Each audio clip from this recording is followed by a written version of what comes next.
a primeira coisa, assim, que eu tenho pra falar sobre isso de morar só, que muita gente tem vontade e tal, tipo, tá saindo da faculdade e tal, se formando, ai, quero morar só, existe uma diferença muito grande de quando tu é um homem que mora só e quando tu é uma mulher que mora só.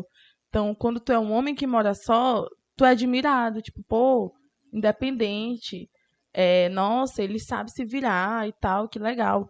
Quando tu é uma mulher que mora sozinha nos 20 anos, 21, 22, a primeira coisa que tu é questionada. Então, assim, por quê? Tá morando só por quê? O que que aconteceu com os pais dela? Moram aqui? Moram onde? Mas mora. As pessoas perguntam, mas tu sozinha mesmo? Eu sozinha. E aí já vem com uma facilidade. Então, tipo, quando eu saía para alguns lugares, não era para todo mundo que eu falava que eu morava só. Então eu já me via mentindo algumas vezes. Tipo, assim, não, eu moro com minha tia, moro com tal pessoa. Porque uma mulher que mora só, às vezes, é vista como uma facilidade. Então, bom, ela mora só, então deve ser assim, putaria, não sei o que e tal. Que não é nada disso, né? Muito pelo contrário. E aí entra muito nessa questão de como a gente é, age da maneira de como a gente vai fazer o que a gente quer da vida. Então, assim, às vezes eu me via querendo mostrar uma coisa que eu não era. Então, eu sempre fui uma mulher extrovertida, sempre fui uma pessoa que gostava de brincar, de falar de tudo. E uma mulher extrovertida é sempre muito mal interpretada. Então, às vezes, quando tu é um homem extrovertido, tu é o cara legalzão e tal. Pô, esse cara é muito massa, ele conversa e tal. Mas tu sendo uma mulher extrovertida que quer falar sobre tudo, que quer falar sobre sexo, sobre relacionamento, sobre o que gosta, o que não gosta, tu é muito mal interpretada. Então, minha mãe sempre tinha muito cuidado assim com o que eu ia fazer. Então, eu vim de uma família de mulheres, assim, minha avó teve 11 filhos e só 4 mulheres. Então, para elas serem respeitadas, elas tinham que falar.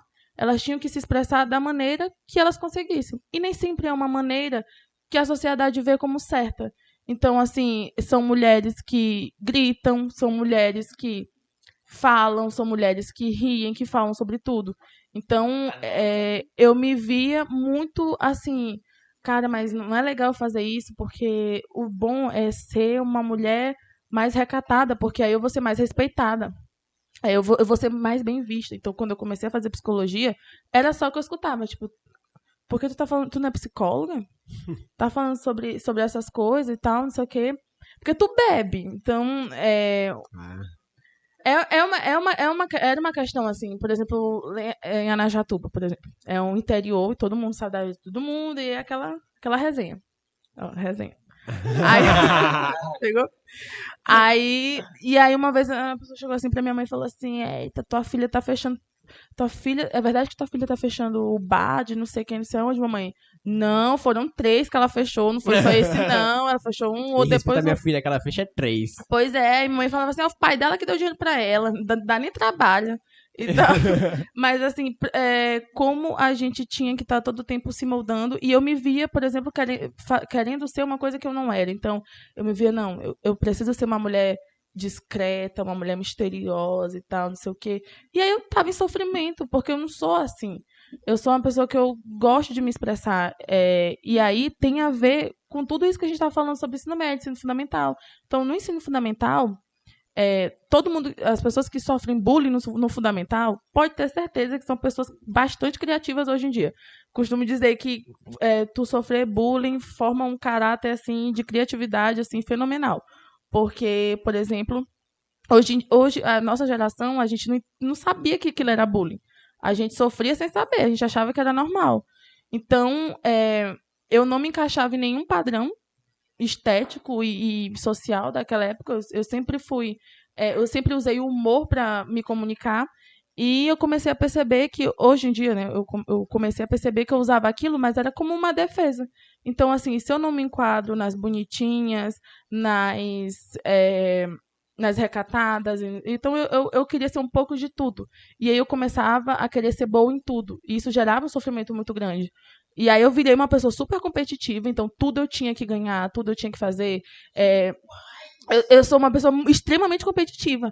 E hoje em dia eu fui entender, hoje em dia eu fui entender o porquê disso, né? Vem toda vez porque, por exemplo, se uma pessoa te bota para baixo através da tua estética, tu começa a ver que então eu preciso provar que eu sou muito além daquilo.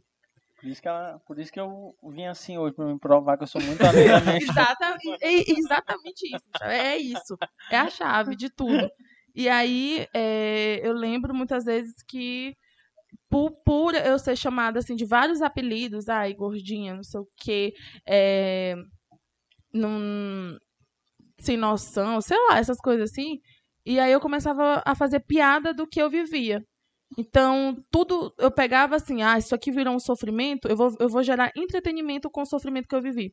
Então, eu chegava, acontecia alguma merda comigo, eu contava para minhas amigas de uma forma engraçada e todo mundo ria. Então, o alívio cômico, né? Eu era o alívio cômico da galera. E aí, as minhas histórias eram sempre, Renata tem uma história engraçada, Renata não sei o que, e tal. Só que por trás das histórias engraçadas existia um sofrimento que eu tentava abafar. Então, eu usava o humor como forma de defesa. E, no final, muito aquela coisa do palhaço. Sim. Que o palhaço, na verdade, isso, quem faz o palhaço sorrir, que no final das contas o palhaço está em sofrimento, ele sofre, ele está fazendo graça, mas na verdade ele é muito triste. Uhum. Porque aí tu fica desconectado de ti mesmo. Tu não sabe mais o que tu sente, tu não sabe se tu tá fazendo aquilo porque tu quer. Começa a ficar, assim, uma coisa muito bagunçada. E eu tive uma fase, assim, muito, muito bagunçada. E aí, quando tu... uma fase, assim, meio roqueira. Uma fase indie. E aí, quando tu começa a morar só, tu começa a perceber que tu é muito mais, assim, insuportável do que tu imaginava, assim, juro, assim, tu vai lidar contigo 24 horas por dia. E tu acaba, isso, assim, de uma certa forma, é uma coisa boa, porque tu começa a saber mais o que tu sente e tal. Autoconhecimento, né? Autoconhecimento e autocrítica também. Tu começa, tipo, cara, isso aqui não tá bom pra mim e tal. Mas, por um outro lado, tu sai muito dessa coisa idealizada do que é morar só. Tu acha que tu é independente, que tu vai conseguir tudo e tal. E são coisas muito simples do cotidiano que tu fala, cara, isso aqui eu precisava de alguém. Tu vai tomar banho, tu esquece a toalha. Tu chama ninguém e atende. Tu vai ter que sair do box, molhar a casa inteira e pegar uma toalha. Então, isso ninguém te ensina. Tua mãe não tá lá pra te dizer isso, mas tua mãe é a pessoa que vai te entregar a toalha, porque ela tá lá contigo. E daí depois tu começa a compreender várias outras coisas. Eu não consigo abotoar um vestido sozinha. Eu não consigo fazer feijão sozinha. Panela de pressão me dá medo. E aí tu começa a prestar atenção em várias coisas e valorizar mais, assim, o teu redor. Tipo, nossa, isso aqui, quando fulana tava comigo, eu fazia melhor. Tem coisas assim que eu posso pedir ajuda. Hoje em dia é muito difícil a gente pedir ajuda. A gente quer fazer tudo sozinho. Não, isso aqui eu vou fazer sozinho, isso aqui eu vou pra conseguir. Se provar, né, também. Exatamente. E aí pedir ajuda é como um fracasso. É tipo assim, porra, não fiz sozinho, vou pedir ajuda. A gente vê como um fracasso e não como algo que vai somar contigo e vocês podem aprender juntos. É tipo assim, a gente quer trocar uma lâmpada e esquece toda hora de trocar a lâmpada, né? A lâmpada do meu quarto, tá? Eu acho que tem uns 4 meses aí que o meu quarto tá no escuro. E eu boto dificuldade, que eu fico, gente, é porque Mas por que tu não troca a lâmpada? Porque tu não comprou a lâmpada? Que eu não comprei. Não comprei, eu tenho medo de trocar. Eu não vou mentir que eu tenho medo de trocar a lâmpada. E é isso mesmo. Pega um negócio bem... Mentira, gente. A gente vai resolver uma parte do teu problema. A gente vai te dar uma lâmpada. Mentira. É tá sério? Novinha. De LED e tal. Isso aqui, ó. Isso aqui é cuidado. Tá, tem a gente fez um estudo de tudo que tá acontecendo na tua vida, viu? E Felipe, como é que o Gustavo falou? Não, bora comprar aquela que toca música, não sei o que. Aí Felipe, tu é doido? Essa é muito cara, pô. Porra, tá vendo? Eu não quero investir. Gente, eu tô chocada. Gente, eu ganhei uma... Eu tô muito feliz. Tia Celeste, a senhora tá vendo? Gente, Tem como o irmão dela se preocupa. Gente, Entendeu? tem... O Felipe também Júlio, se tem preocupa 4 aí, meses que meu quarto tá no escuro. 4 meses. Ai, gente, eu tô tão feliz. Não é isso. Pronto, não vai ter que enfrentar uma fila no supermercado só pra comprar uma lâmpada. Exato. A lâmpada tu já tem. Agora é o que você vai fazer com a lâmpada. Tu perder teu medo de trocar a lâmpada. Isso aqui tem tudo a ver com resenha e resultado. Tudo tá a ver. vendo?